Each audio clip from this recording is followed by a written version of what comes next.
So hello everyone, my name is Dr. Brittne Martin and I am the CEO of Doctoral Mom Incorporated. We started in 2019 and we assist mothers that are currently enrolled in doctorate programs. We also assist them after they've completed with career issues that they may have.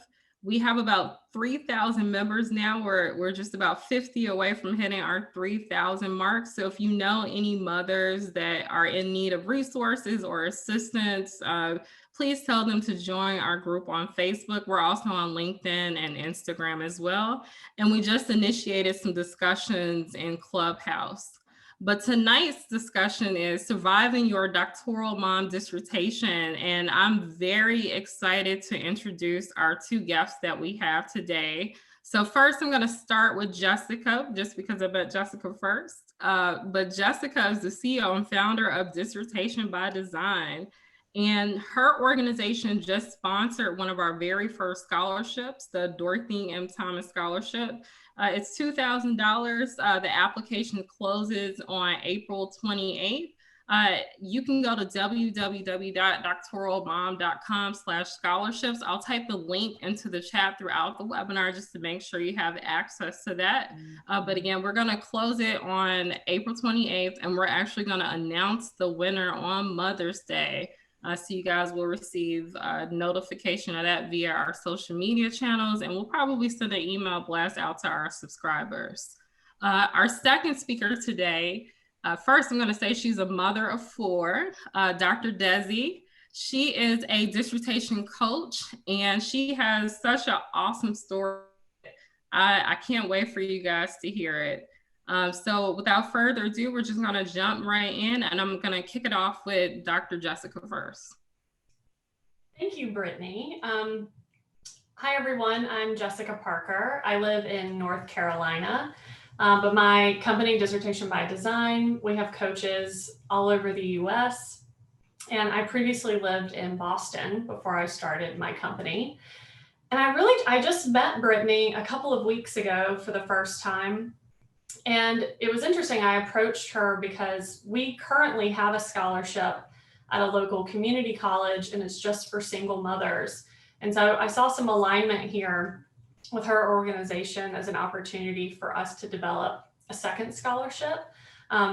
Although I'm not a mother, my mother was a single mom for the first several years of my life, and she really struggled. She wasn't able to go to college because she had to work several jobs. And so I'm very passionate about supporting single mothers. And so there was just a lot of alignment between our organizations. And I was really excited when Brittne allowed us to sponsor a scholarship. So I'm really looking forward to reviewing the scholarship applications and helping Brittne and her team choose a scholarship recipient.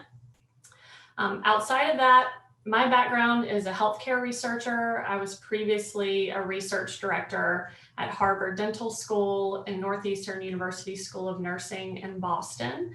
I got my doctorate, my EDD in org leadership at Northeastern University in 2017.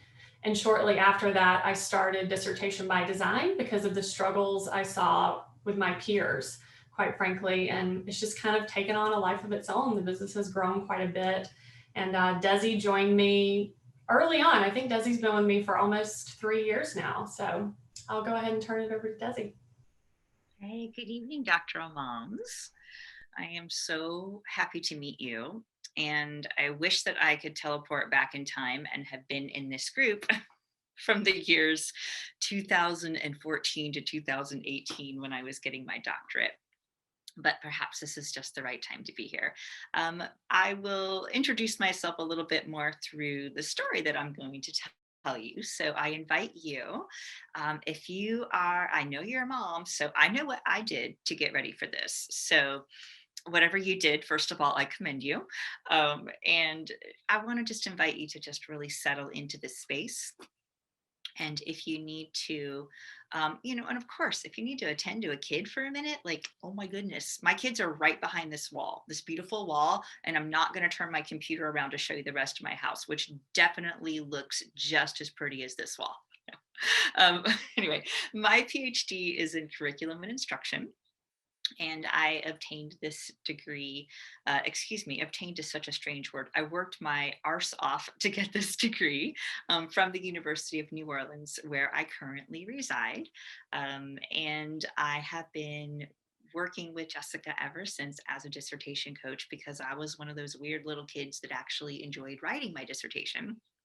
And the writing of the dissertation also dovetailed with a lot of writing in my own life and my journey at the time. And so what I'm hoping through sharing this story is to encourage you. And I just want you to know that I think everybody in this room just has so much compassion for you as a mom, as a doctoral student, and as all of those other, the other hats that we know that you are wearing.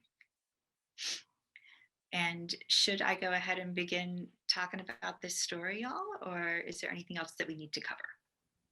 Yeah, I think we could kick it off. And audience, for those of you who are familiar with my story, the difference I think between Desi and I is that I had mine during, and she had hers prior. So buckle up for this story; it's great. All right, and so as you can see, we're going to, share this story. And I did a narrative dissertation, and so I love story, and I was drawn to narrative because I think it's so wonderful to see how themes emerge through our lives, and aren't we always meaning making and looking back over our stories. And so yeah, every one of our stories is different, but I do wonder if there will be little parts of this story that you might see yourself in. And then from that story we will turn to a panel discussion where we don't just want to talk about the hard parts, because we all know that there are hard parts. And if you don't have hard parts, congratulations, and maybe leave. No, just kidding. So, and then as this is going on, please feel free to write down any questions, because we want to make sure that we have time to get to those. And then, of course, we'll reiterate the scholarship. So here we go. So this is a picture of yours truly, and you might think that this is on the night of my final dissertation defense. It's close. It's actually my dissertation proposal defense. I remembered that I really didn't take any pictures because I was going crazy during that week up to my defense. But here is this wonderful evening that is captured here locally. On the left, obviously, that's me. On the right, that is my squad. Those are my people that helped get me through. To my right, we have Dr. Shannon Blady, who got her doctorate years ahead of me and became a wonderful friend. All of these people on my left is Dr. Jenny Moctezuma, who I found out was in my doctoral program and also my neighbor. So everybody was here on this wonderful night, and we are in a local restaurant where a good friend of mine had created a drink on my behalf called the cognitive dissonance, because my theoretical framework was cognitive dissonance. So I think one theme of this presentation is how the doctoral life and your personal life, we really cannot separate them, right? They're all just part of your life and your story. And so this is such a happy evening. And of course, there's this other part of my life. These are my babies. And they are here with me on Christmas of 2018 when I graduated, and we are at my dear friend's house. So these are my 4 children. And of course, they were along for this journey with me. So how did I get there? So we're looking at 2 pictures. On the one on the left is the outside of a coffee shop named Fairgrinds. And the one on the, did I say left? The one on my left. And then the other one is the inside. And this is known as the comfy chair. And so back in 2012, I experienced a life event, which many of you may have experienced, known as a divorce. And I moved into this little neighborhood to heal from this divorce. And I had a bachelor's degree in music education. And at this point, my kids were, oh goodness, how old were they? 2012, 12, 11, 10, and 5. we figured out that you could space children after the last one. It was amazing. So they were going back and forth between their dad and me. And I would go to this little third space in the mornings, and I would write and I would heal. And I would go home to my apartment, which was just a block or two away, and I would cry because I was in the middle of this transition. And I was, but in this space, as I developed a journaling life, I had this dream. And I realized that I really wanted to further my education. And at that point in time, I thought I would like to either be a music therapist, or I would like to go back and get a master's degree, because again, I had a bachelor's degree. So I started, just sitting there, and you know how dreams have a way of just kind of coming up in us. And I'm thinking about y'all, and I'm wondering about you, and I'm wondering about your dreams, and I'm wondering about what set your feet on this path. What was it? What brought you to that moment where you got online? And I remember for me, I was looking at Kennedy Center for the Arts because I love music, and I was watching somebody teach an arts integrated lesson. And so I thought I was just going to go get a master's degree in curriculum instruction. And then, as life will do, I had a game changer, and I met this woman. So I went to Loyola, and I met the music therapy people, and I was like, well, y'all are all cool. I was teaching little music movement classes. And so I went to the music therapy place, and they had their tambourines, and it was all wonderful and touchy-feely. And I was like, okay, I could do this.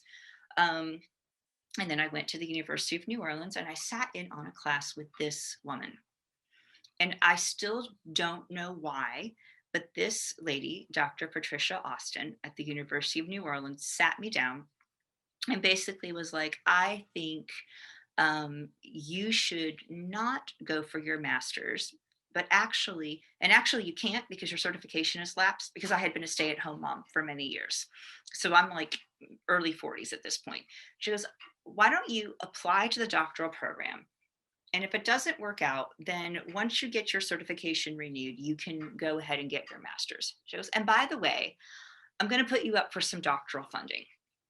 And I still I don't know exactly what happened, but I was like, all right. So she put me up for this 4-year doctoral scholarship, and I got it. And I thought, okay, I don't really know what's happening now, but I guess I'm going to be getting a doctorate. So this was in the spring of 2014. And in the summer, I took my first doctoral. It was a class with some other students. It was literature for gifted children. And I walked into the class, and I felt like the biggest fraud in the room. Because I was like, here am I, a stay-at-home mom for 17 years with a bachelor's degree, and I'm in this class. And so this woman brought bread to class, had us reading books, and she made me feel welcome. And I don't know who those people are in your life, but I wonder who they are for you. Who are the people that remind you that you belong? And I don't know if you need to go find those people, but I guarantee you there are some out there. And we start, of course, by being that for ourselves. But then we enter the next 4 years, and this represents, this little wordle, right, represents what that life was like. And it really was a conglomeration of all of these different things happening. And I put this in here because the context of our doctoral life is life, right? So in the midst of this new part of my life, I moved into, was in my apartment, my first apartment that I ever owned or was in by myself. I got a new boyfriend. Like, that was a weird thing because I had been married for so long. My kids were growing. Some of them were becoming teenagers. And we had a life event where the kids ended up moving out of state for a little while.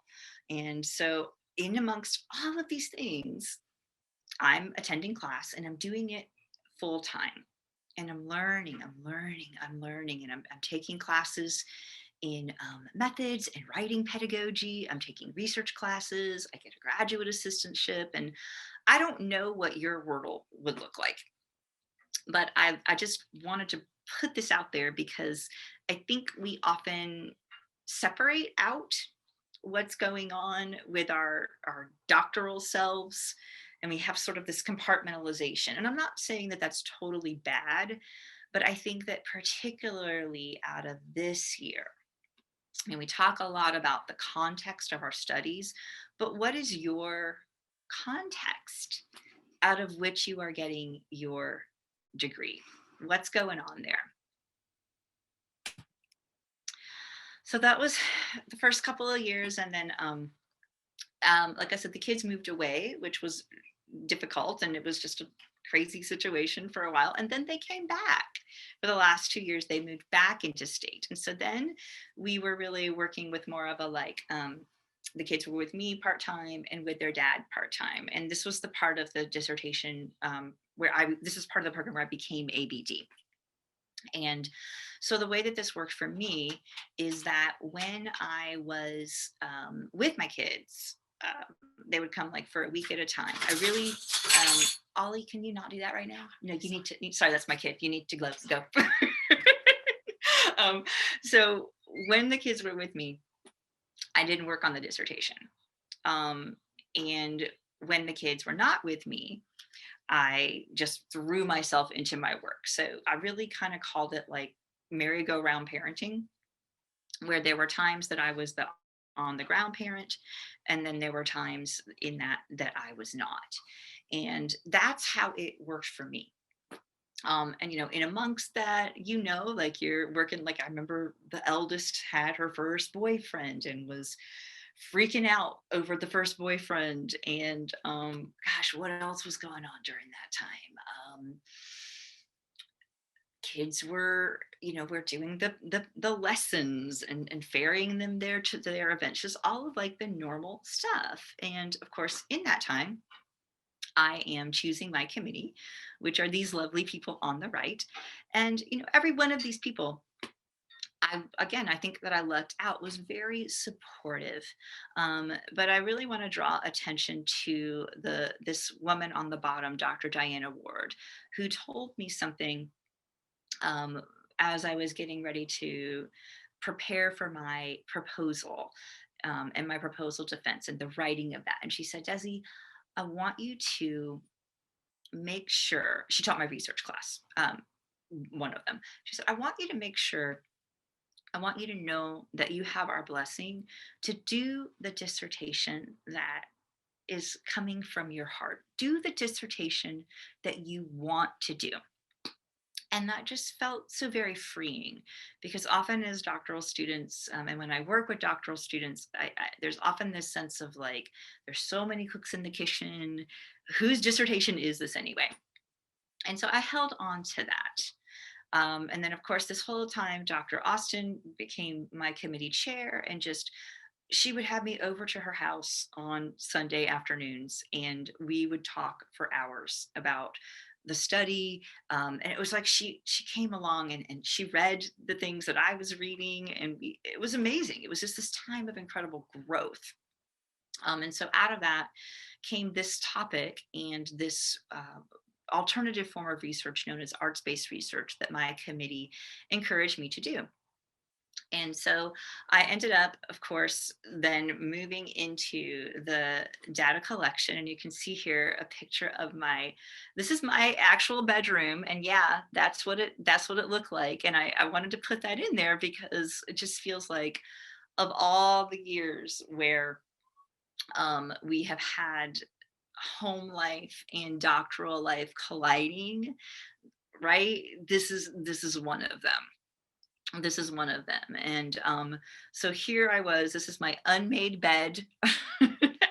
And above that mirror, you can see my data wall. And I just thought, yeah, it's a pro tip, man. Like if you're trying to date because the boyfriend went away, so that's a thing that often happens, right? Oh yeah, dates love it when they get to see your data wall, right?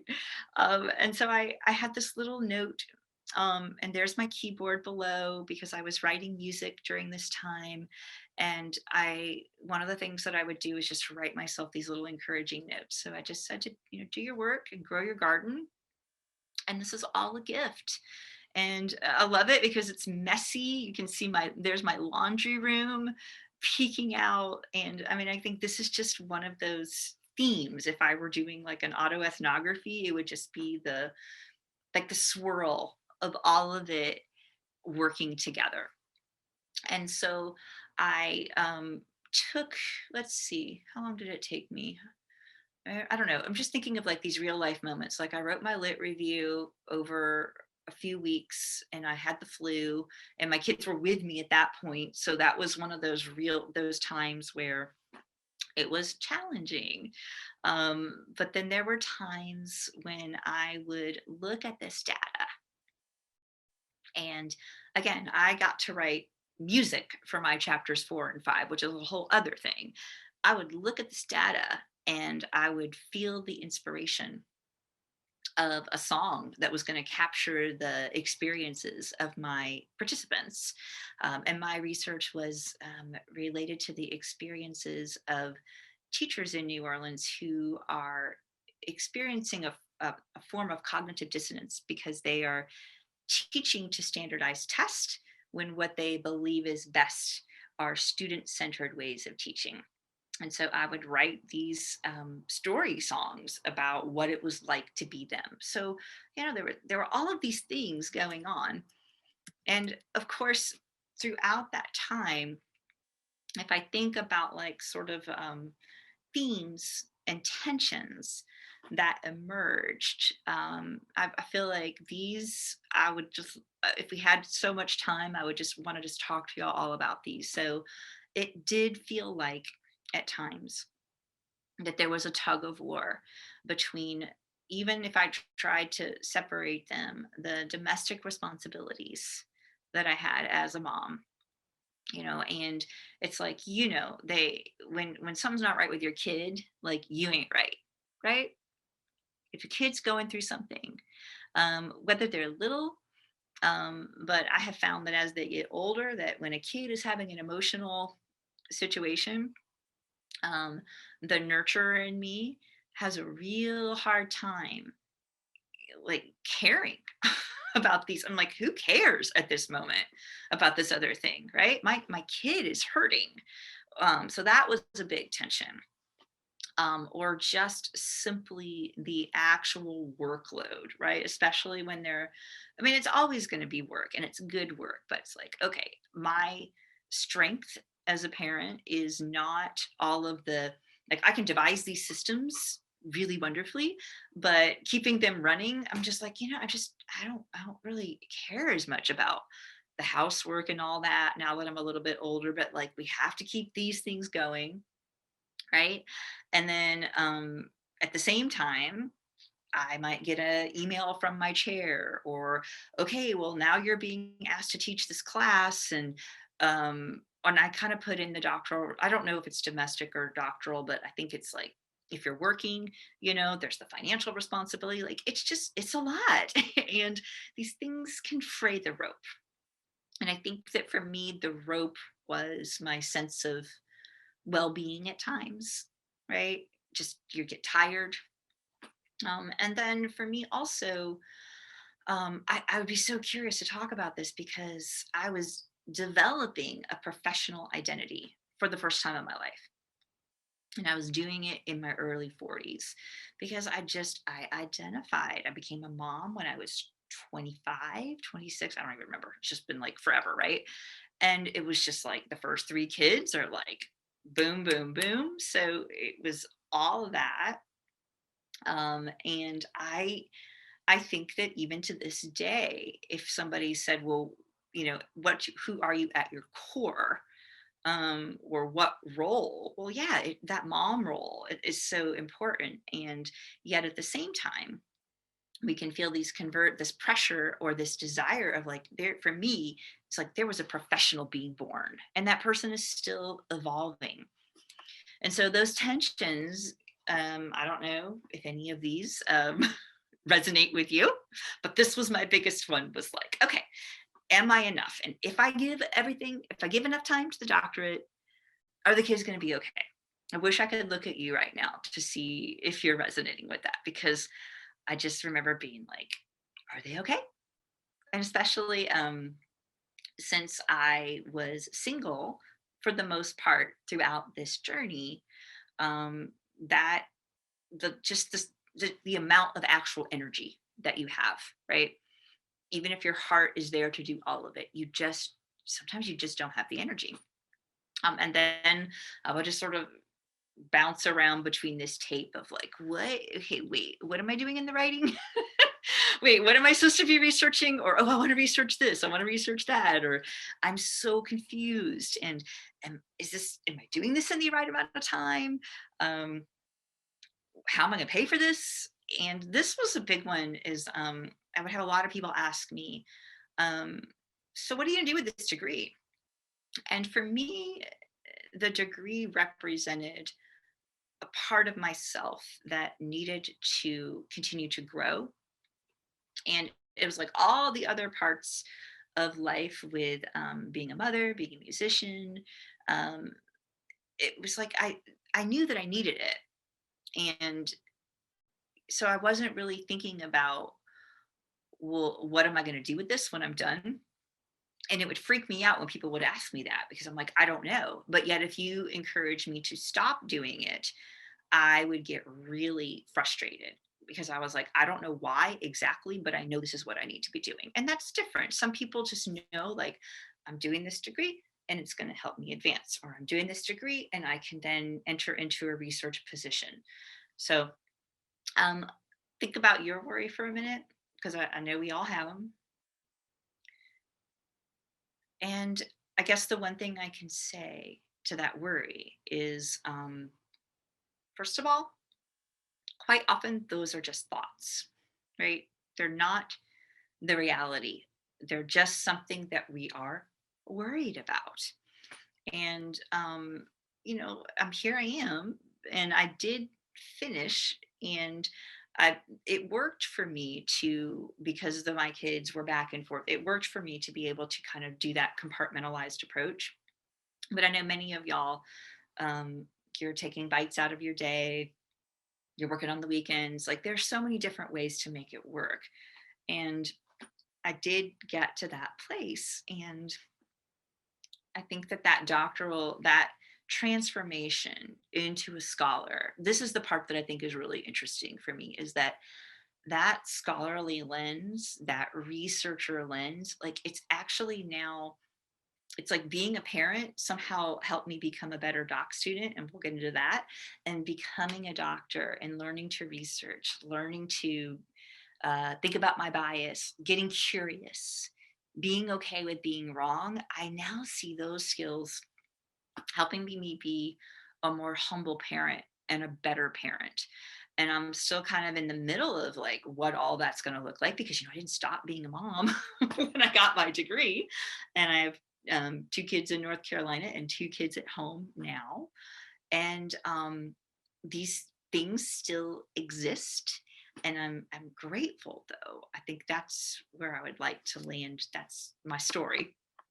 So I did get that PhD in curriculum and instruction, and I'm trucking along, and that is enough about me. So I'd like to segue us into, yeah, what do we do with all that? Like I appreciate being able to share the story, but this is about you. And so what we've done is we have framed some words um, on the next coming slides. And really our idea here is that you all have your own specific challenges. You've heard of a few of mine. And our thoughts here are, we're going to just share in a rather organic way about these words. These are words that came to me as sort of a toolkit for ways that we can help navigate through some of the challenges. So, Jessica and Brittne, shall we move on into that? Or is there anything else that y'all would like to say as we transition forward?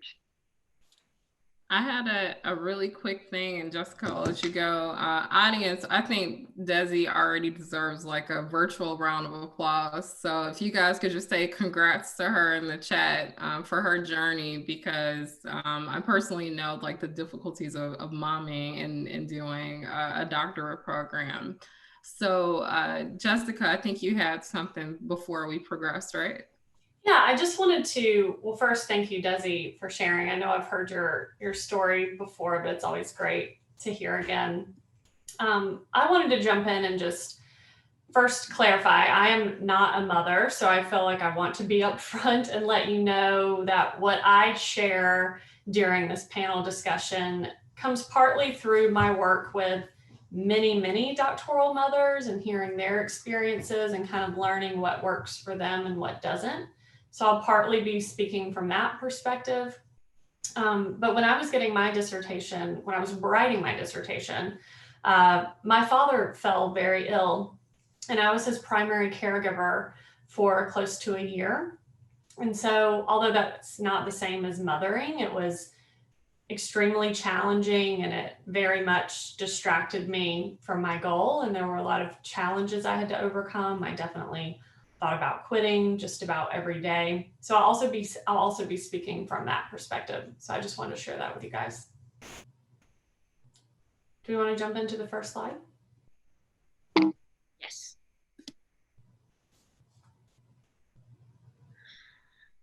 The first word that came to mind for me is that if you're doing this as a doctoral mom, there's some level of acceptance that we need to embrace. And when I talk about the word acceptance, I'm thinking of simply noticing life as it is.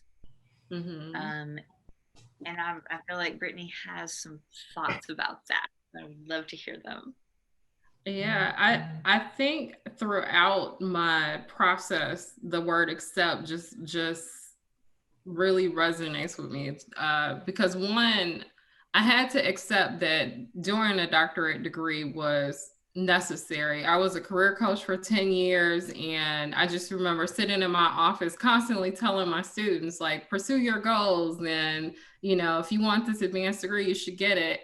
And then one of my students actually said to me, don't you want your doctorate too? So probably within like the hours of that student's comment, I went to like our dean, asked him about the process, and I submitted my application like that night, because they were right. I did want my doctorate degree. I started classes a couple months later, and I had that moment too where my first class was probably my most difficult class. I had been out of school for 10 years, and it was definitely an adjustment back, just the writing, the rigorous coursework that I had to do. And I just remember my first assignment, I got a C, and I was just like, I'm not a C student, what's happening?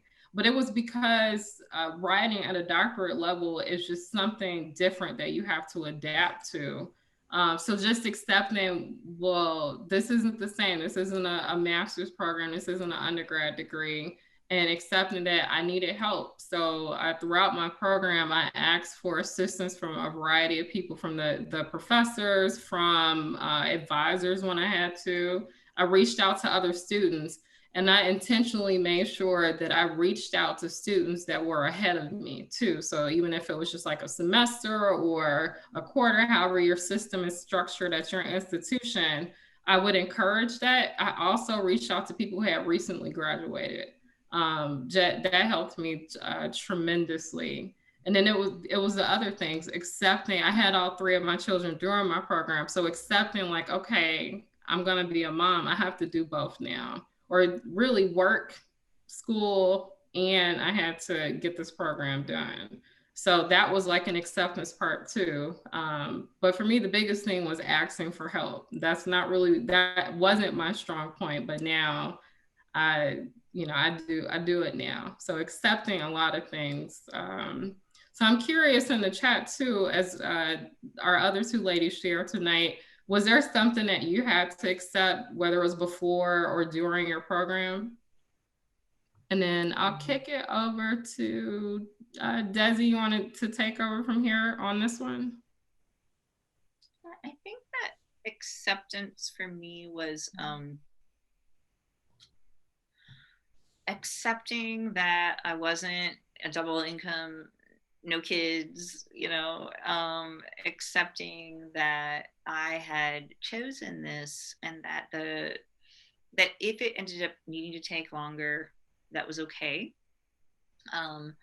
And I'm also thinking a lot about my friend Jenny, that I was in the slide, who she accepted B's, and I know that sounds ridiculous, but you're not in a doc program because you don't want to achieve. And she just said, Desi, like, I'm just going to be okay with this. I'm going to be okay with getting a B in this class, or just not being perfect. And I'm moving forward, and I'm accepting that this comparison, right?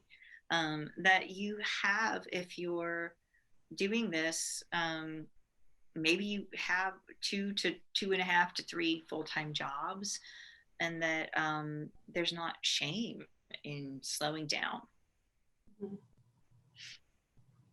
Yeah, when I hear the word accept, I think about a few things. Partly I think about accepting what's within your control and what's not, instead of fighting it.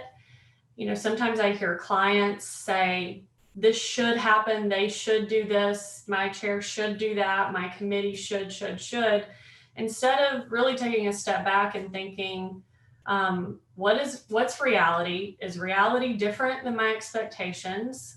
If so, what's within my control and what's not? And just accepting what is, and really dropping those expectations about what should be, because that creates barriers and obstacles that sometimes aren't even real. So I think about that when I think of accept. When I think of accept, I also think about when I found out my father was ill and I started having to fly home to North Carolina every weekend. At first I was really angry, not at my dad, of course, just like angry at the circumstances. Like, woe is me, how am I going to afford to fly home all the time and be his caregiver, because he didn't have other children and he never remarried. But the sooner I was able to accept that this is reality, and him being sick and us living far apart, some of that is just completely outside of my control.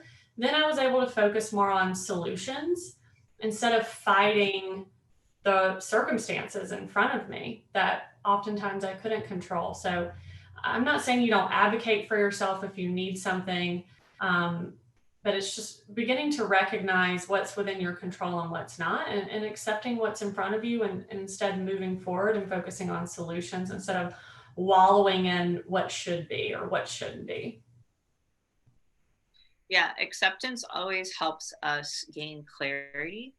We'll get to that one, about what we need to do next. But if we're really caught up in how it ought to be, as opposed to just how it is, and so again, like as a writing coach, I see this a lot of like, oh, I just thought the writing was supposed to be this way. And then you get that first round of feedback and it's like, oh, that is not what I thought I was supposed to be doing.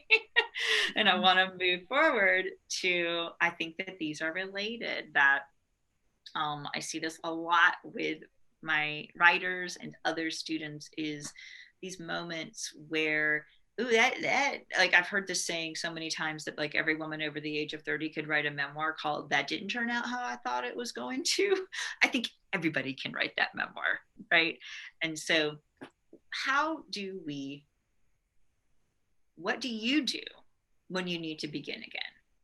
And I'll be honest, like, there's gonna be a bit of a cry involved when I make a mistake, when it doesn't go the way I thought it should be. I'm gonna take a minute and I'm gonna cry about it, and I'm gonna get that out, and then I'm gonna ask myself this question, what next? How do I begin again? And I'm kind of curious from Brittne and Jessica, if there were ever times that you felt like you had to begin again in your journey. in a certain area or in another part of your life while you were doing this? Because again, it's all happening together, right?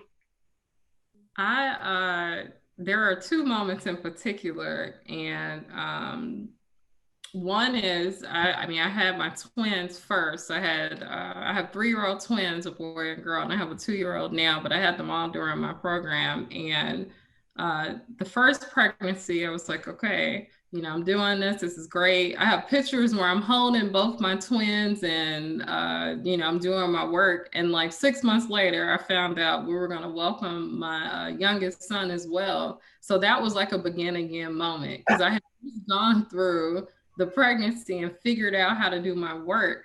Now I had to figure out how to hold twins, be pregnant, and get all my assignments done still. So that was like a big like, okay, like I gotta do this again. And I think the other sort of begin again moment was truly a begin again moment because I had to rewrite portions of chapter 1 through 3.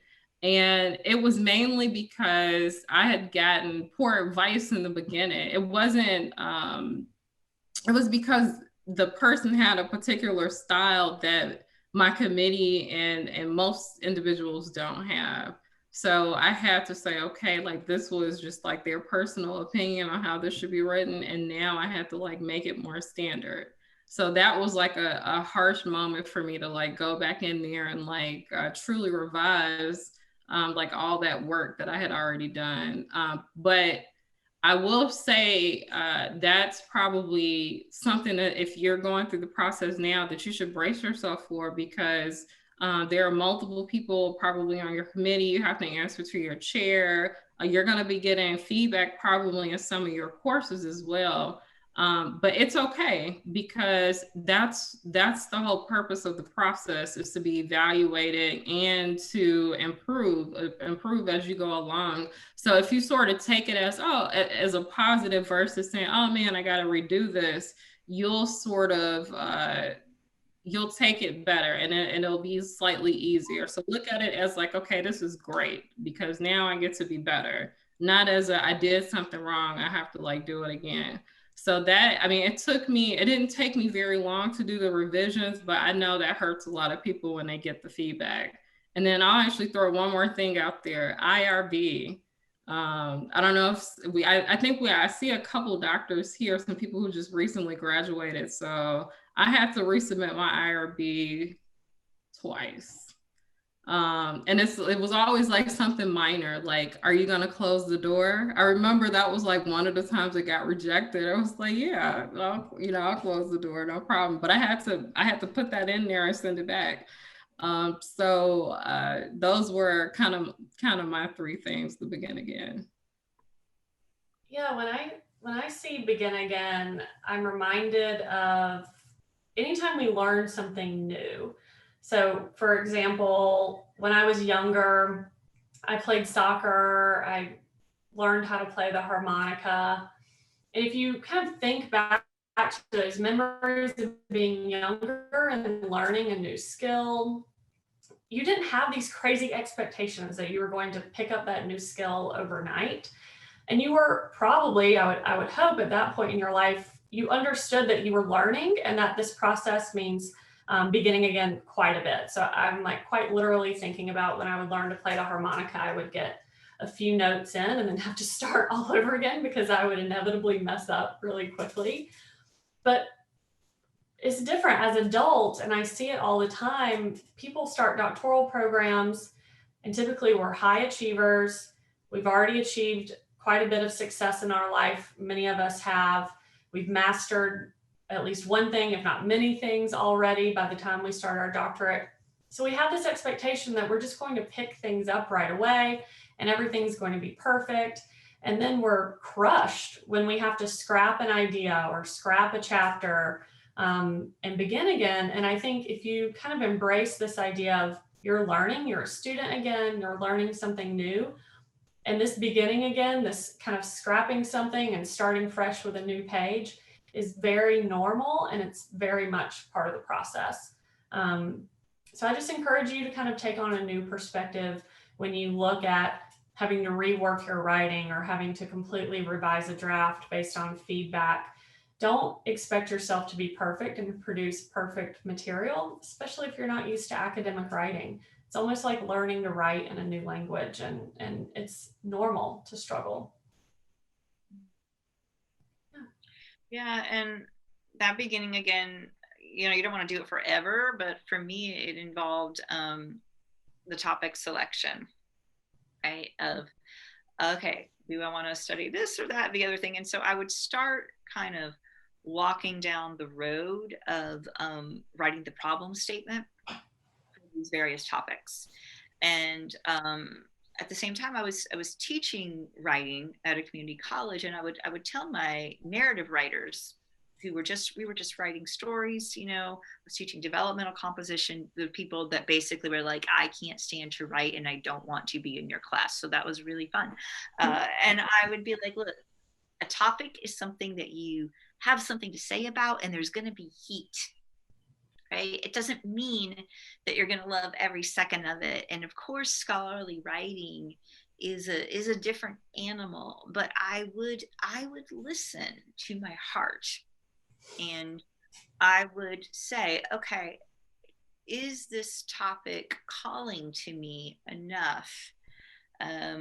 Or if I'm writing this problem statement, it was like I would start down the road, and then I would give myself the permission to go, all right, that's not going to work.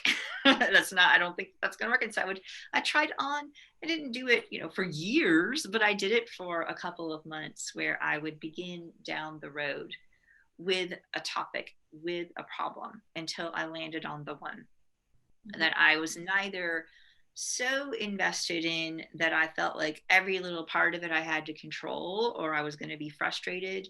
But I was vested in it enough that I really did care, and I did believe that what I was studying could make a difference. Mm-hmm. Shall we move on? Mm-hmm. I don't know how these came out of ABCs, but they just kind of did. So, all right. So much of our struggle can come from not knowing what the heck we are supposed to be doing. Now, some of these expectations that we need to clarify are coming. There are like academic expectations. There are the expectations on ourselves. And I don't know if I'm the only mom in the room that is extremely gifted at being hard on myself, but I have been that way since I was a very small child.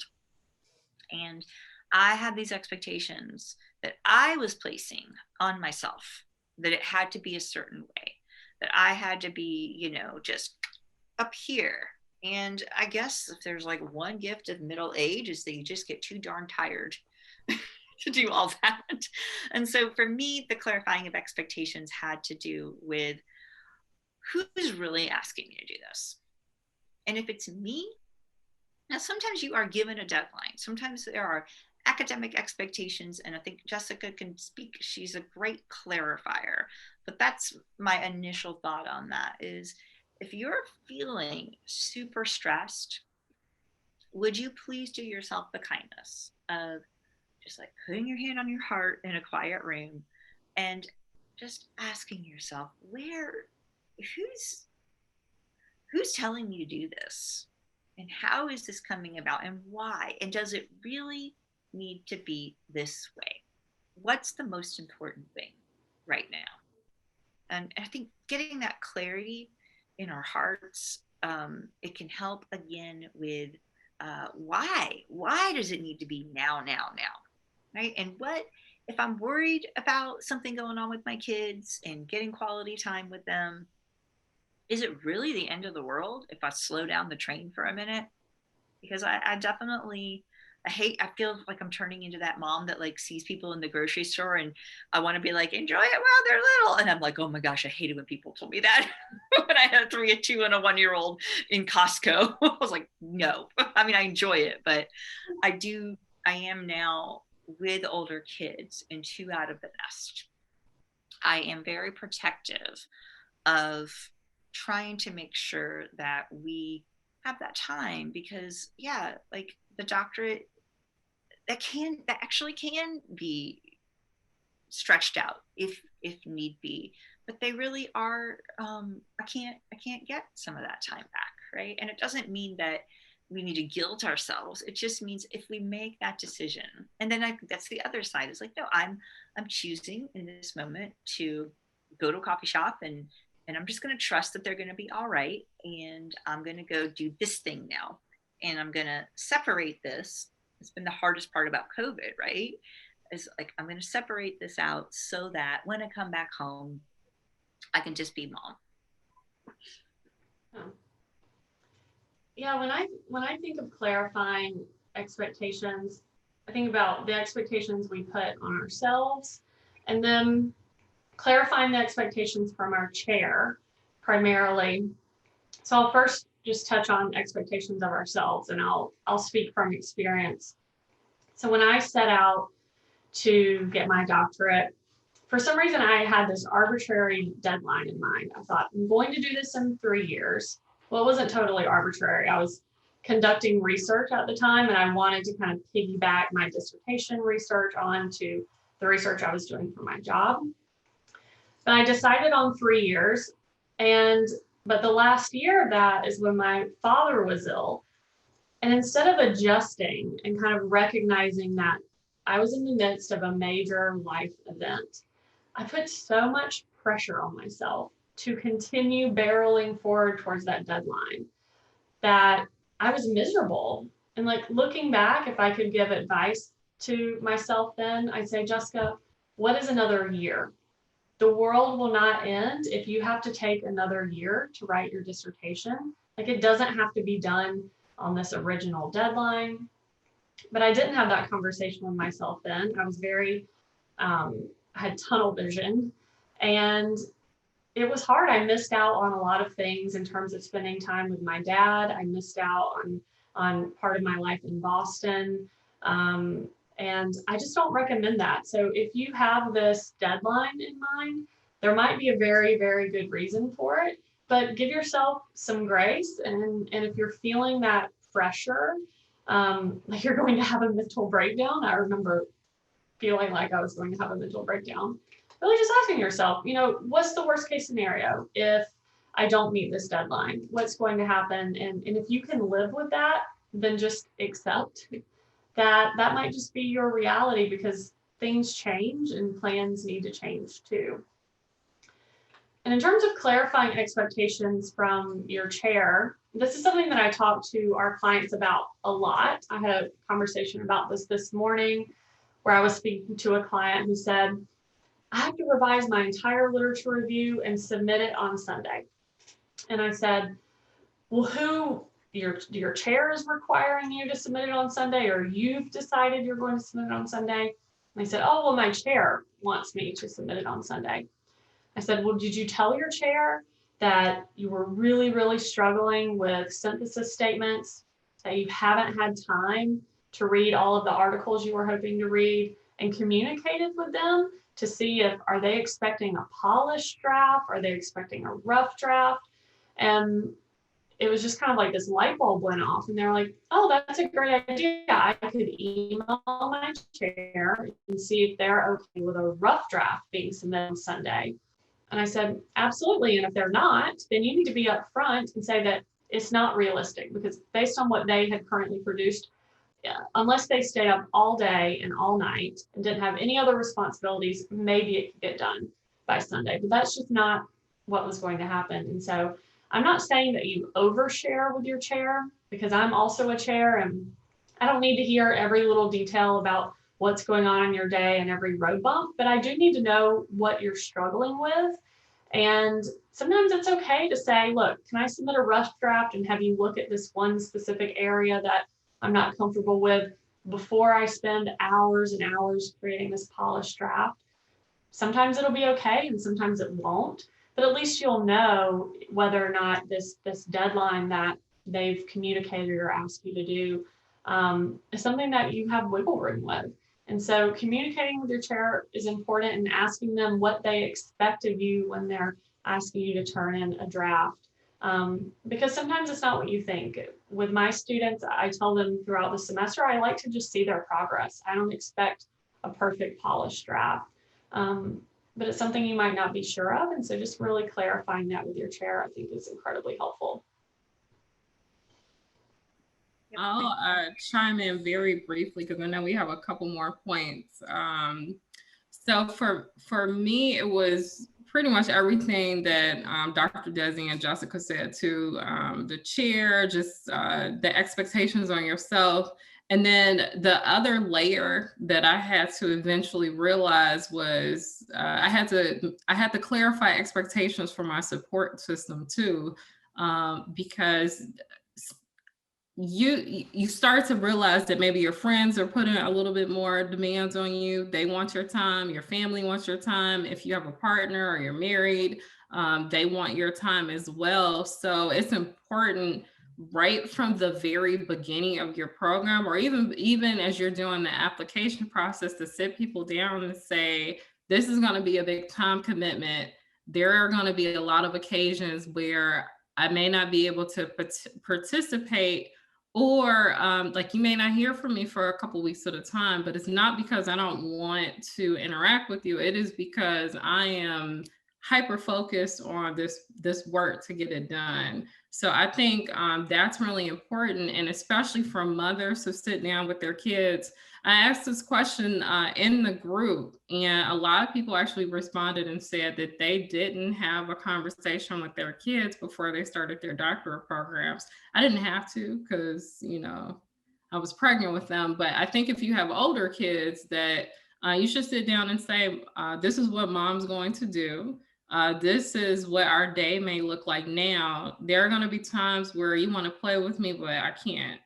So I think whether they're teenagers, whether they're young kids, to have that conversation with them, because I think it would make your life a lot easier when they want to demand your time. So I think that's so important. And then this is the last thing. If you have small kids like I do, like my parents had to babysit for me a lot. So just saying, like, these are kind of the days that need you, because you're pulling their time away too, right? So whereas they may have been coming over twice a month to help me, they were practically there like every day to provide support to me, because I still had to work. And then when I came home, I still had to get my schoolwork done. I like that part. I didn't think about that part. We do have a couple more things. This is similar to, it's funny how these are all feeding in. And when I think about defining your time, I talked a little bit about how I did that and how it worked for me. But I think the only thing I would add to that is I think treating it like a job. And if I tell the kids, like, I'm going to be done at this time, I really try to be done so that they know that I'm keeping my word with that. Again, older kids, younger kids, it's different. Younger kids, like, they don't, whatever, like, what is time, right? But if you do have kids that can kind of understand that, okay, this is what I'm doing right now, or like even setting a timer for both of us and saying, this is my work time. But I think that it's also helpful because it can just sound so like, oh man, this is really hard. Like for me, connecting that to the idea, I feel like it's powerful for my kids to see that their mom has a dream, and what is that? We talk about the hidden curriculum a lot in curriculum and instruction. Is like, you say you're teaching this, but what are you actually teaching? And so I think this idea of, I'm defining my time because I have a dream, and this is part of how I'm getting to that dream, is just a little bit that I would add to that. There's a whole lot we could talk about how you use that time when you're working on your doctorate, and I would love to hear if y'all went there with this, or what your thoughts are about defining your time. I had a insanely rigorous schedule because, and I'll be honest, at some point I probably really had like 2 or 3 jobs. Now that I'm reflecting back, I'm like a workaholic. Like I just never, I can't, I've always been like this my whole life. So for me, I'll just throw my schedule out there at you guys like during the program, but I used to wake up at 5. I would, you know, make breakfast for my kids. I would work out a little bit, and then I would check my assignments in the beginning of the day to see if I could do a little bit in the morning. And then I would go to work. And during my lunch, I would work on my dissertation. And then I would work again, you know, the other half of the day. And on my commute, I would try to listen to books that I needed to get through, like audiobooks, or I would research if I could, you know, even if it was just on my cell phone. So I was constantly doing something. I would get home, I would try to spend as much time with my kids as possible until they went to bed at 8 p.m. And then of course, from there, I'm working again. I'm writing until, you know, like midnight, 1 o'clock. So I'm saying that to say, like, if you really look at the day or listen to what I just said, I'm saying I stopped at 12 or 1. I probably got like 4 to 5 hours of sleep a night, like on average. So you have to just sort of think about the physical demands that you're putting your body under, like the mental, the spiritual stress as well. And you can do that only for so long. So you do have to block out time for yourself, maybe the weekend or like a day out of the weekday to actually take care of yourself and like get rest, or, you know, ask people to cook for you. You'd be surprised how many of your friends will bring you food, friends, family, neighbors. So ask for that sort of support too, because even like the minute chores start to eat away at the time you need to actually get stuff done. Mm-hmm. Yeah, I think of it as like life hacking. I can't remember who taught me this, but I learned it, I did this activity, this exercise while I was getting my doctorate. Maybe it was my therapist or someone, but I did a journal where for, I think 2 or 3 days, I was documenting, like every 30 minutes, a timer would go off and I'd have to write down what I was doing with that time. And if the memory serves me correctly, I think it was my therapist. I was like kind of complaining about how there weren't enough hours in the day, because I was probably working like 70, 80 hours a week for my full-time job. I just was overwhelmed. And she said, why don't you write down every 30 minutes for a couple of days what you're doing? And it's a hack. You can start to see where there's wasted time, or more readily identify time where you could be potentially being productive. And so through doing that, I identified some areas of time where I was kind of wasting time, where I could be more productive. And then I also looked at activities that I was not going to give up as to set a boundary for my mental health. So for instance, I'm not going to give up my daily exercise. I need that for my mental health. And there were also other things I enjoyed doing. It was when I was living in Boston and I loved walking around the Charles River. You know, I wasn't going to give that up. So I think of it as like life hacking, like really thinking about how are you spending your time and almost studying it like research or data to identify potential areas of productivity, and then protecting and setting boundaries around the time that's really important to you, such as spending time with your kids or having dinner as a family. And keeping in mind that if you have to give up some things, like most of us lose our social lives, it's temporary. It's not permanent. There is an end in sight. So I think keeping that in mind as well is really helpful. I was going to throw out something really random, Jessica, because you talked about the social life part. So I used to, like, when I really missed my friends, I used to go to the parties anyway.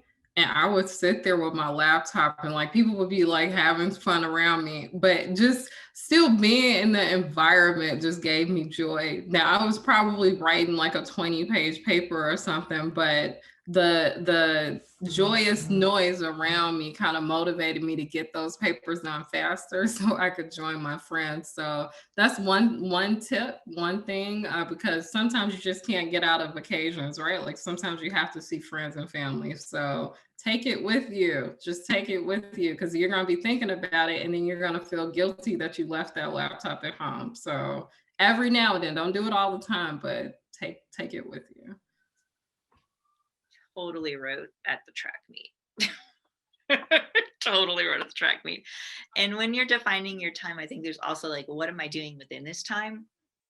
Um, as you said, as you move into a time where you're working, like find out, try to do your best to be clear and be like, in this amount of time, here's what I'm trying to accomplish, exactly. And so we talk about a lot when I'm coaching is like, how are we setting this goal? A goal is not, I'm working on my chapter 2, right? You will just feel like, well, did I mean, I kind of did, but then I like had a bunch of tabs open. Like, no, it's, I am going to try to read this number of articles in this amount of time, put them on my annotation table, or I am going to address the feedback for, these 2 pages of my chapter 1, or I am going to blah. So really having, and then when you're done, leaving a little bit of a note for yourself that says, here's what I did, and here's where I'm going to pick back up, because we're picking up these threads, you know.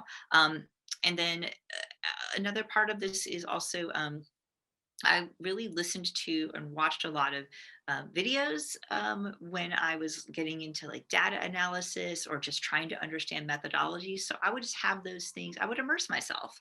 And as I was walking out on the bayou at night, I'd be like, okay, so tonight's my case study night. And I would just listen to these things. So we probably need to keep moving, but so many things that we can do with our time. All right, this is my favorite one. Quite honestly, that I think fits this group very well. So, as a mom, you have so many skills that you developed in loving your kids.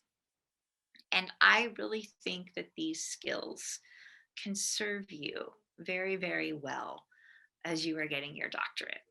And so, here's a little bit of what I mean by that. First of all, as a mom, I think about these little dissertation babies. Like it is a bit of another form, right? That you have given birth, you have carried life inside of you. And so, what do we need to do? And think about the kind of mom that you are, So, for me, I feel like there's a couple of different moms in me. And there are times where I'm the gentle mom. And, to be honest, during the pandemic, I feel like with my older kids, I have not been bootstrap mom with them. We'll figure out how that all works in the long run, right? But I have watched my kids struggling through this past year. And all I've wanted to do is find ways to say to them, yeah, this is really hard, what you're going through right now. I'm so sorry that you thought you were going to graduate high school in a big crowd or go off to college in the fall, and you didn't get to do that. And I came tenderly to them. And there are times with our dissertation that I think we need to nurture both either our inner child and be tender with ourselves. And there is a place for that, moms. You don't have to be one or the other. And this is the part that's just really dear to my heart. And I feel like every client, every student, every young adult, every mom that I have talked to has just had one hell of a year. And if you have not allowed yourself the time to acknowledge that grief is happening, that challenges have happened, and love on those things, hold them in your arms and cry if you need to. But then there's the other part of me that I will never forget. My eldest was on the playground. Anybody ever been a mama bear, And like this kid came barreling up and like knocked my little 2-year-old off the side. And I was like, oh, what is this thing? I was like, you can't be mean to that kid. Like you have to like chill out. And I think there is it is mama bear, or maybe it's like some sort of, I call it like the more masculine energy of like, oh, I'm going to be a warrior right now. And this came up for me when I had a bike accident and I was I don't know what I was writing. And like, I had started one of my teeth started resorbing, and I was getting ready to write something, and I looked and my tooth just was like hanging by the front, and it was like nighttime. And I was like, this is not what I wanted to be happening right now. And I don't know why. Like, would it have been a bad choice for me to just go home and be like, oh, wham, my tooth's falling out, blah, blah, blah. And I was like, no, I am going to go read about how standardized testing has its roots in the eugenics movement. And I went to a coffee shop and I just hid my mouth. And it's like, I don't know, like something powerful rose up in me. And I was like, this is happening. And I'm going to do it with or without my dang tooth. So, do you know what I'm saying? And like sometimes with your kid where you're like, honey, I'm sorry that you're not feeling it right now, but like you got to go do it. So this is what I mean. And I don't know what your mom skills are. Some of y'all are like super organized freaking CEOs. Some of you have this amazing skill set. And we talk about transfer all the time in education. Like, how do we transfer? How do we transfer? Like, you have it. And I don't know what it looks like for you, but would you please think about what you have learned, because you are amazing people. Like, you have had these babies, you are with them, you are listening to them, and no, you're not doing it perfectly. Like, let's just leave the mom guilt. Like, no, you're not. Like, my favorite dating story, and then I'm gonna leave this, is dating this Buddhist right after my divorce, and I was on like my third date. It was like a very oversharing date, and I was like, I'm really afraid I'm gonna F up my kids. And he just smiles and he goes, you will. I was like, you're not a dad. But there was back to that acceptance again, right? Like, it's not going to be perfect, but what are these skills and how can you apply them? How can you get a little space between this thing that you're doing and bring these skills to bear? Thoughts? Anybody else? I just want to make a meme out of like half the things you said. Especially the date part, because it's true. I think there's like just a constant fear, like I don't want to mess my kids up, like I don't want to do something that's going to impact them like later in life. So I'm always like overthinking about like every little thing that I do sometimes. And I think even during this process, I was just always thinking like, am I working too much? I remember my daughter said dad first, and I was just so offended.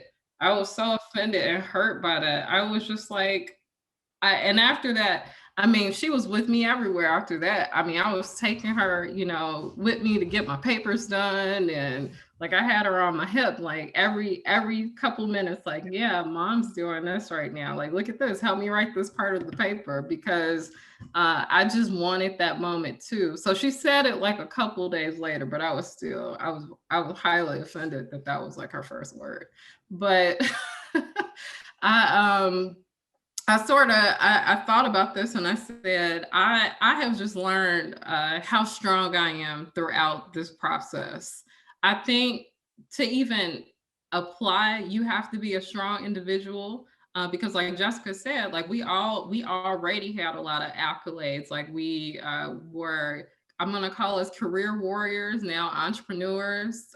We obtained like these advanced degrees already. We had great networks already. We could have just persisted within our careers, but there was just something in us that said, okay, I have to go to this next level.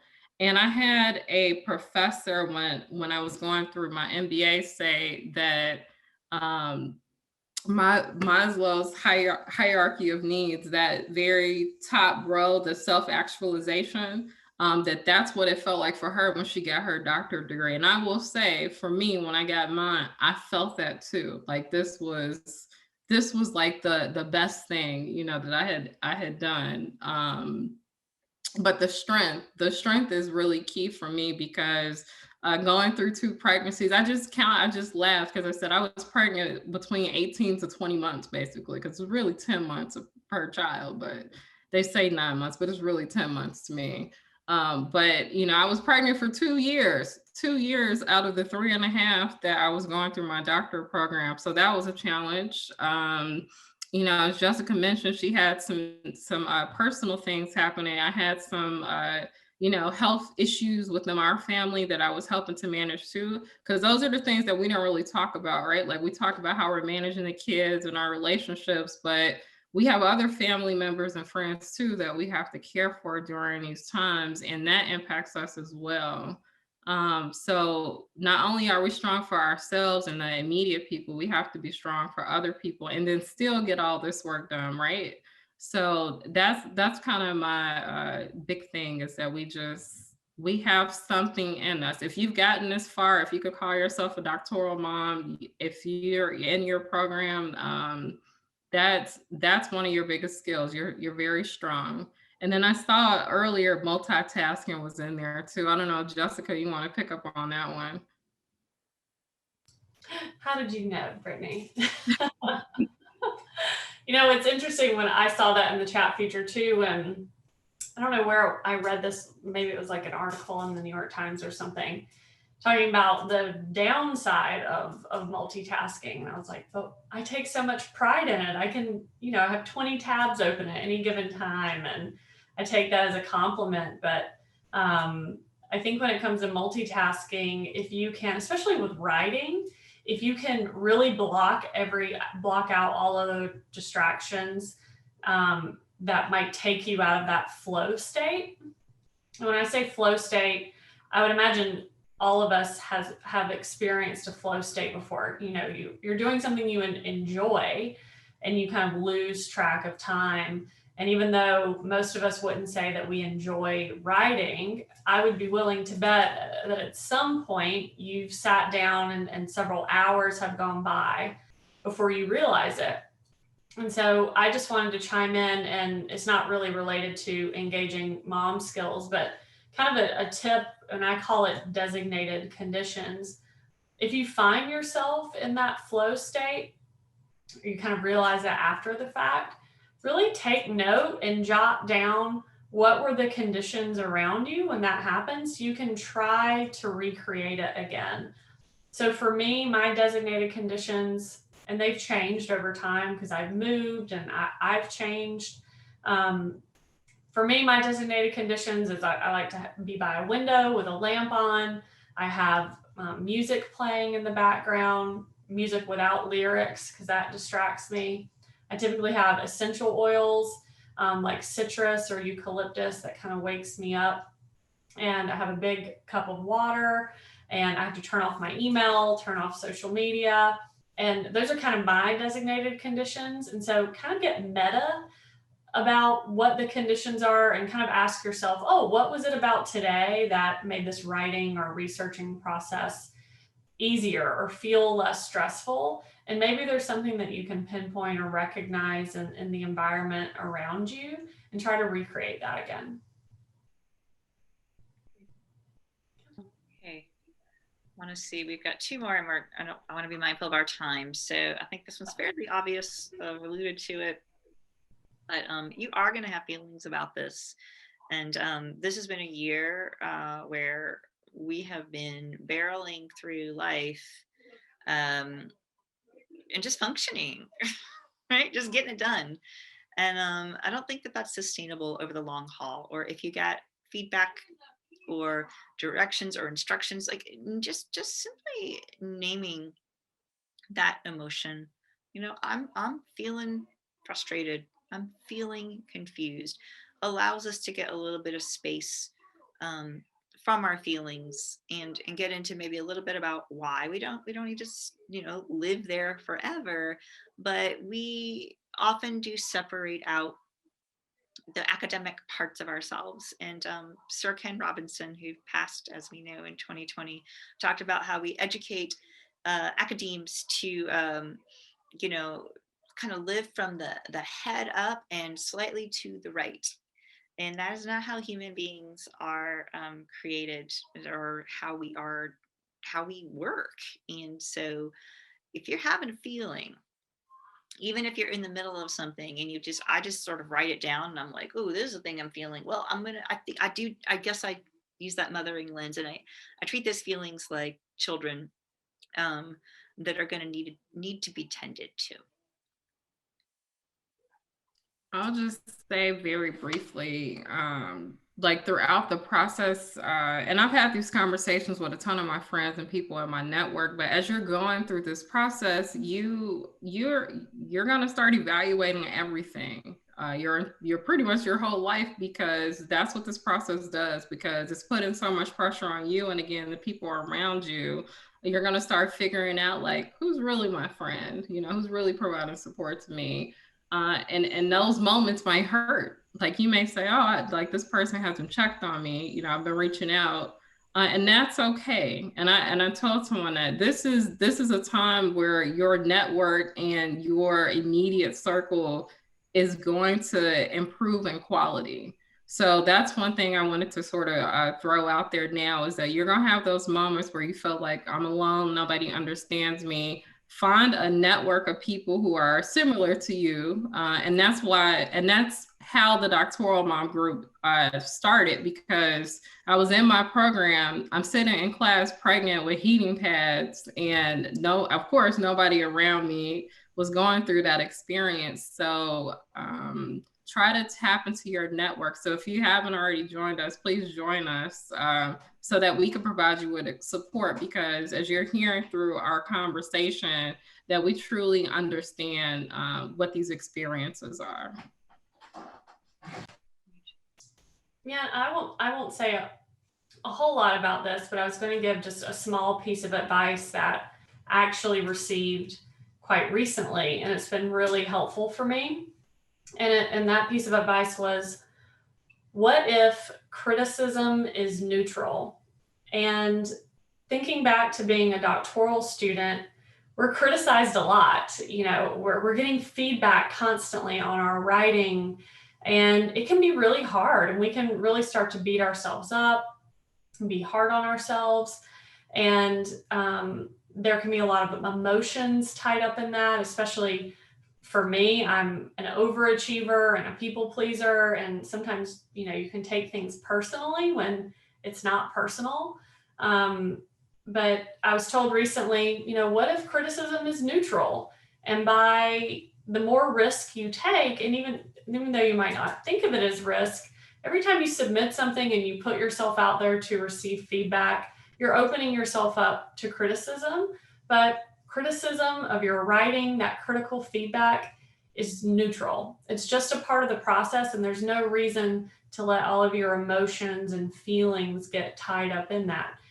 And it's also okay to recognize that you're feeling those feelings and that nothing has gone wrong, and that you can feel them and then move on. You don't have to act on them or do something about them.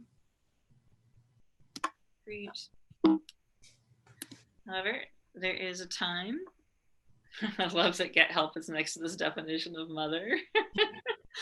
Okay, I just wish I could see all of y'all and be like, how many of you feel shame when you need to ask for help? I actually saw a comment in there earlier, a comment in the chat earlier about that. And that's true. It is so hard to ask for help. It's just, if you've gotten to this point where I think, and I don't want to speak on behalf of Jessica and Desi, but I hate asking for help. I feel very independent. I feel like I could figure things out on my own. And that was a moment for me where I was like, oh, I gotta call people and get babysitters. I can't watch them and do my papers. I can't. And it just felt very defeating at first, but all the love I felt when I realized I can't ask for help, and these people are going to show up for me. So I would just say reframing is very important. Just sort of again, not beating yourself up, but reframing is really important. You're not just asking for help.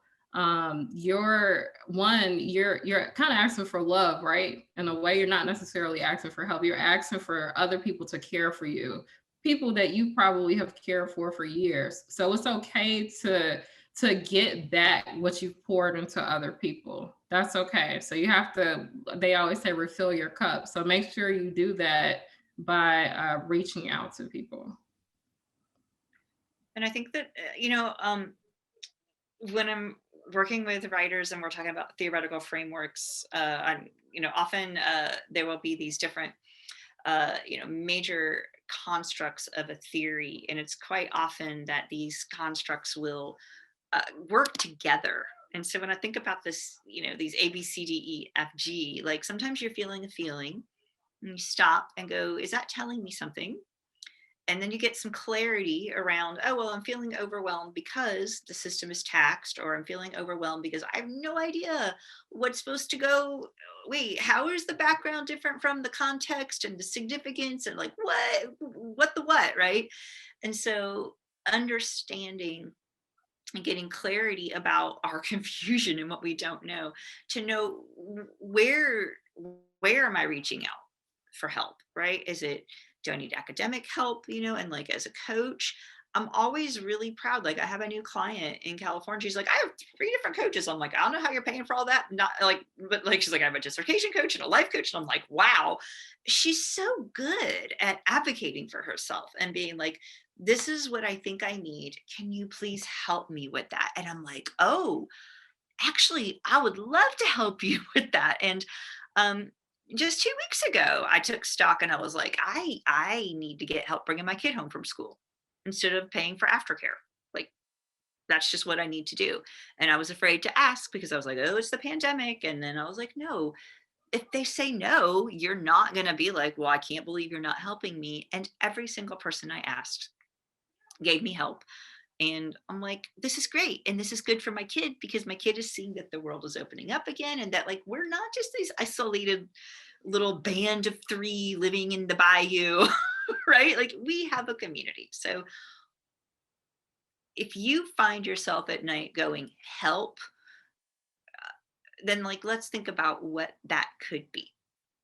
Is it academic help? Is it social emotional help? What is that help? Please just, and you know what? This was the other thing is I didn't do it. And then I was like, wait a minute, it's going to be better for my kids if I ask for help. And then I was like, oh crap, there's that thing where like, you won't do it for yourself, but you'll do it for your kid. And I did it. And I'm so glad that I did.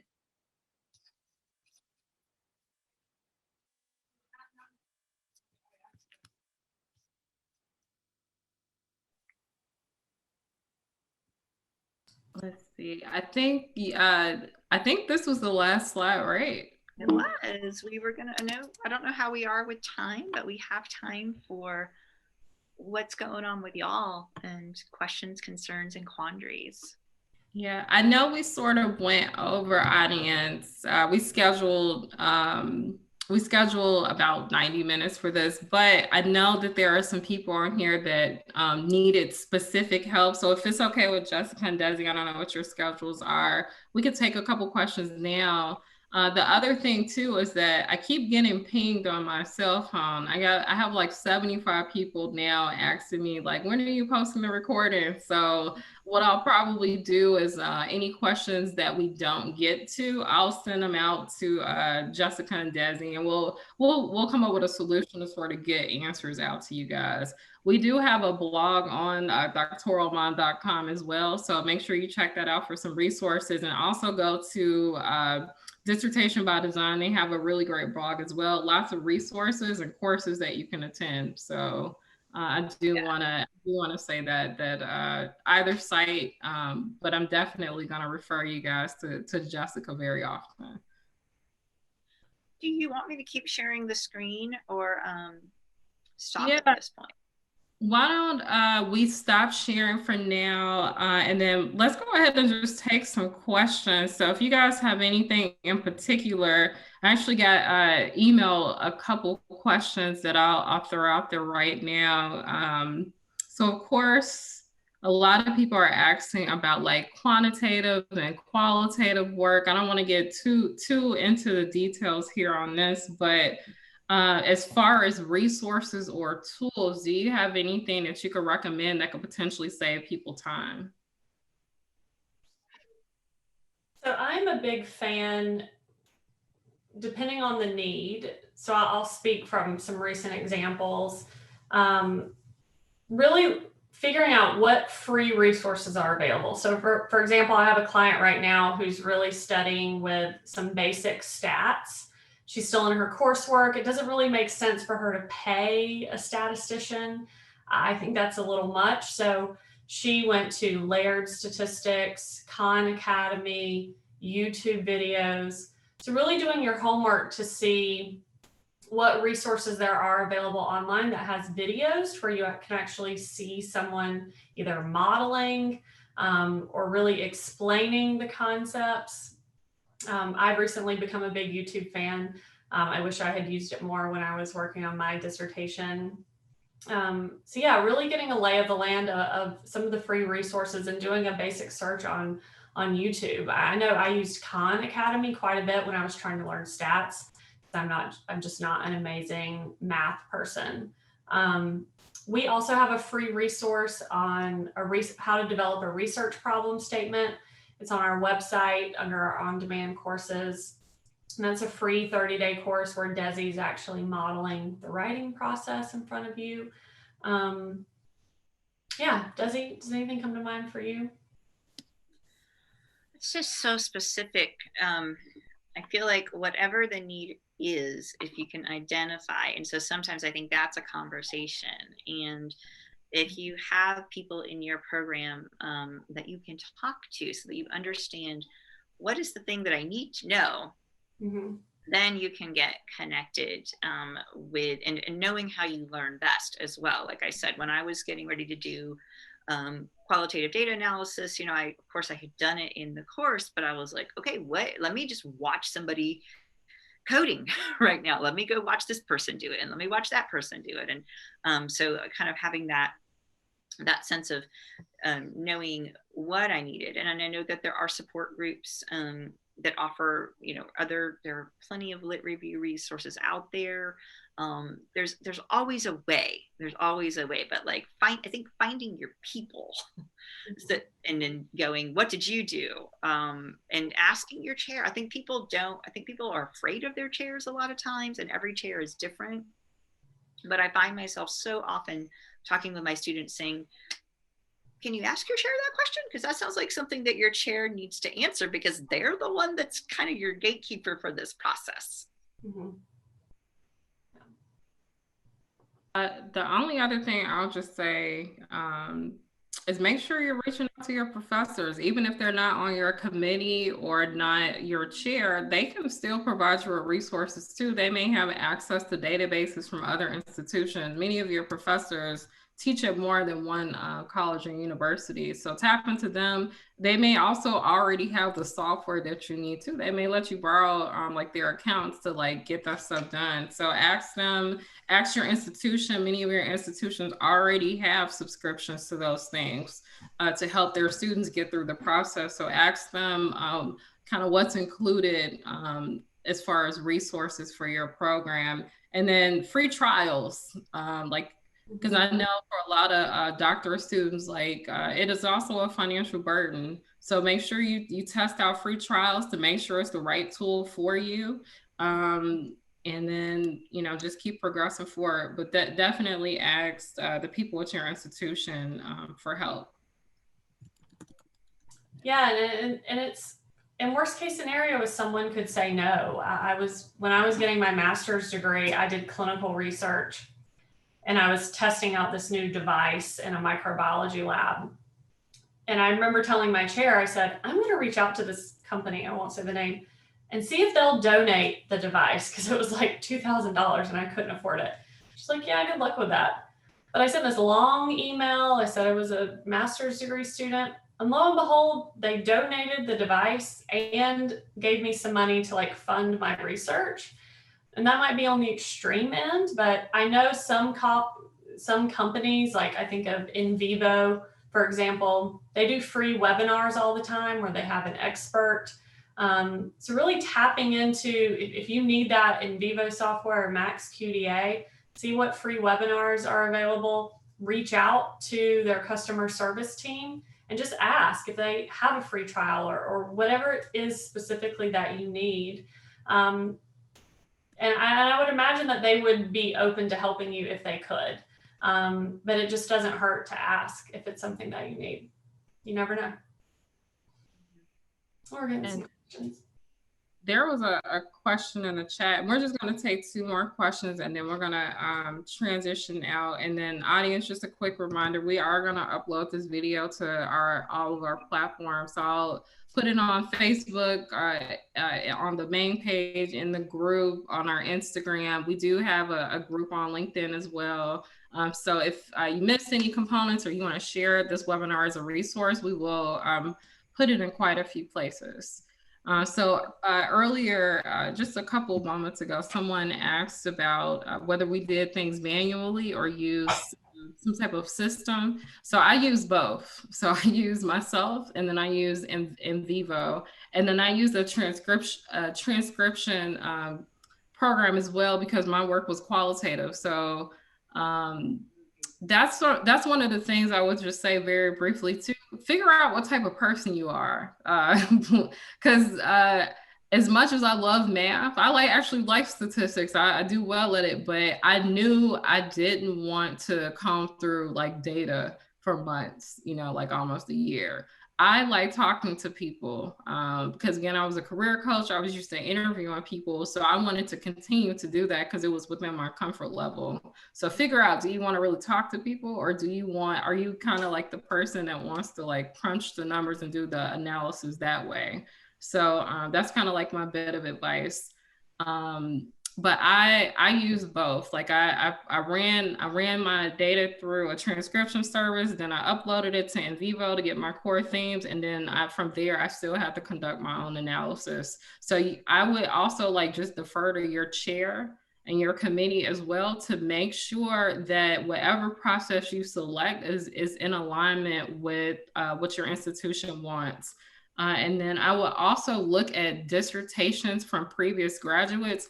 Most of your institutions actually have they have databases with all of the dissertations that were published at that institution. So look at people who like graduated like the term before, because that's likely how your chairs will have you structure your dissertations as well.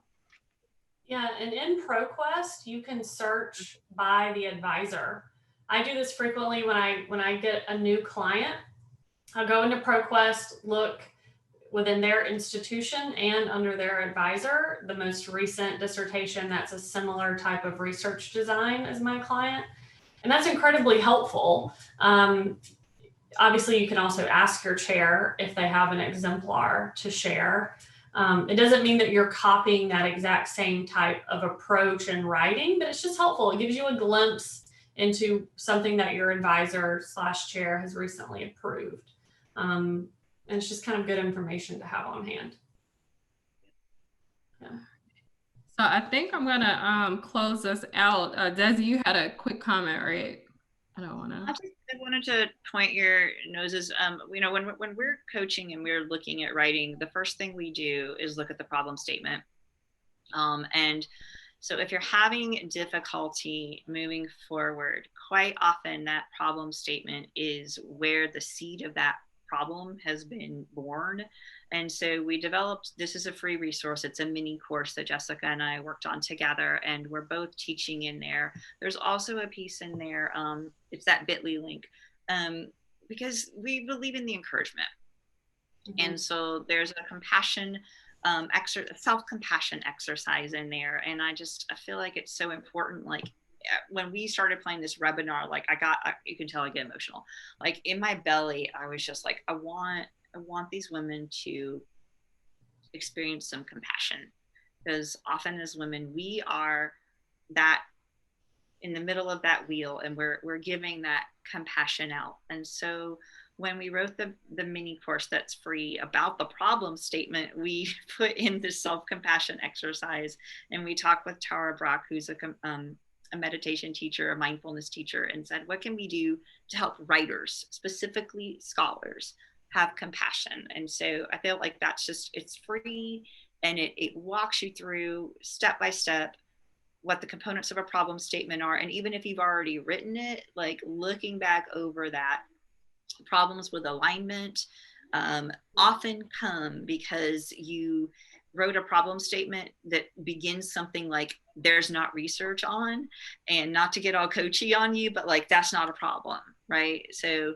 The problem is what's wrong. And so I think it's helpful to go back and revisit that problem, even if you're already writing your lit review or doing other things, looking back at that. So I wanted to know that is there for you.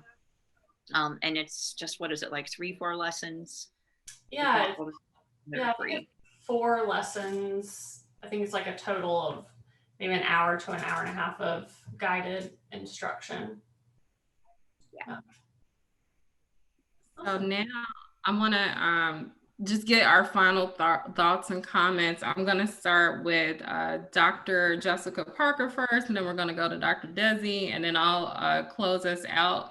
I do want to give Jessica just one more, another opportunity to just explain what her organization is and talk about the current partnership that we have. Yeah, so Dissertation by Design, whenever I started it, I really had no idea that it would become what it has become. I thought I was just going to moonlight on the side while I was a research director at the time. But things changed, plans changed. I ended up moving back home and quitting that job as a research director so I could be closer to my family. And then I'm just surrounded by myself by these amazing people. Desi, Veronica works for me full time. I now have, I think, 9 or 10 coaches, and we all are experts in different areas. We have statisticians, qualitative methodologists, and we really specialize in getting people through the proposal stage. We do a lot of work with the literature review, helping people conceptualize their research. And then what tends to happen is they stay with us all the way through. Veronica helps quite a bit with data analysis for qual. We do mock proposal defenses, mock defenses. We do quite a bit of scholarly writing support. And we are really, really big into mindfulness. I started my mindfulness practice when my dad was sick, and it quite literally changed my life. It completely changed how I handled stress, how I reacted to situations, how I problem solved. And it's a part of my everyday life. And I kind of sprinkle it into coaching, even though I don't always call it mindfulness, because some people kind of think of mindfulness as like meditation and they're like, ew, gross. But really, mindfulness is just self-awareness, being in tune with your thoughts and feelings. And it gives you the skills to be able to kind of recognize your limiting beliefs, get underneath them, recognize that those limiting beliefs don't define you, and sometimes they're not even real, they're in your head. And it helps you overcome obstacles and challenges, not just as you write your dissertation, but throughout your life. And so I'd say that's kind of the cornerstone of our approach. We're very, very holistic, and we focus on the whole person, not just the academic self. Desi? Oh, sorry, Brittne. I feel like you've heard a lot from me tonight, so I really just want to land. I'm a believer in pure, straight up encouragement, and I feel that I was blessed in my program to get a lot of that.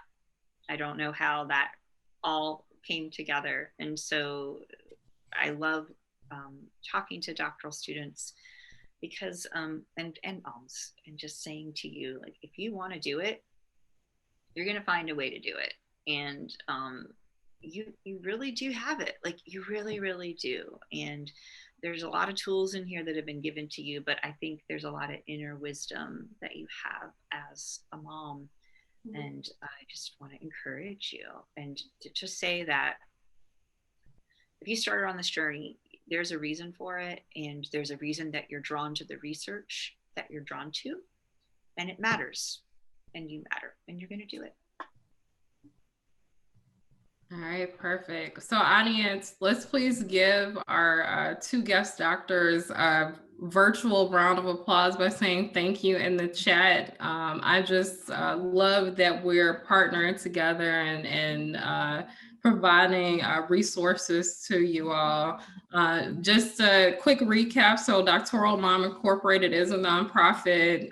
We raise funds to provide scholarships to mothers in doctorate programs. We also have webinars and podcasts. We have our Facebook group with, again, 3,000 members.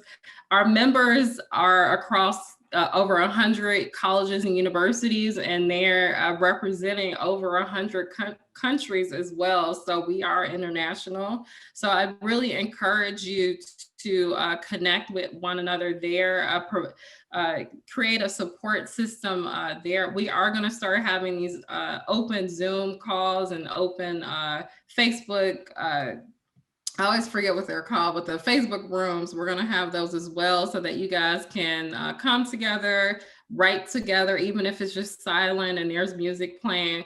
But we want to make sure that you have people that you can connect with and sort of build that fellowship with.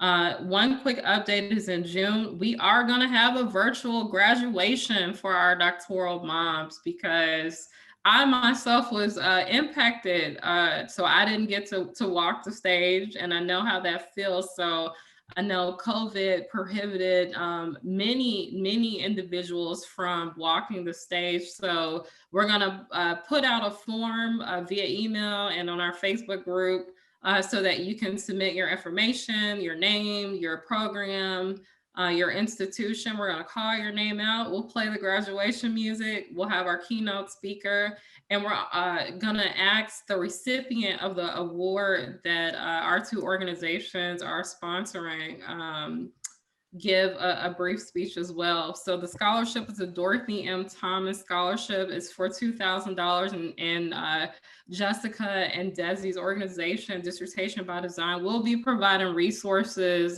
to the winner as well. So it's a great opportunity. Beyond this scholarship, we're going to start issuing scholarships at least once a month. But the scholarship that we're doing together, we're going to announce the winner on Mother's Day. So if you haven't already, you still have 7 days left. It's going to close on April 28th. We already have quite a few applicants, so make sure you get it in as early as possible. And our evaluation process is going to begin very soon. So thank you guys so much for joining us. And yeah, we'll see you guys back pretty soon. This recording will be live on our page within 24 hours. Awesome. Thank you, Brittne, for having us. This was great. All right. Okay. All right. I'll see you guys soon. Everyone have a great night. Bye. Bye.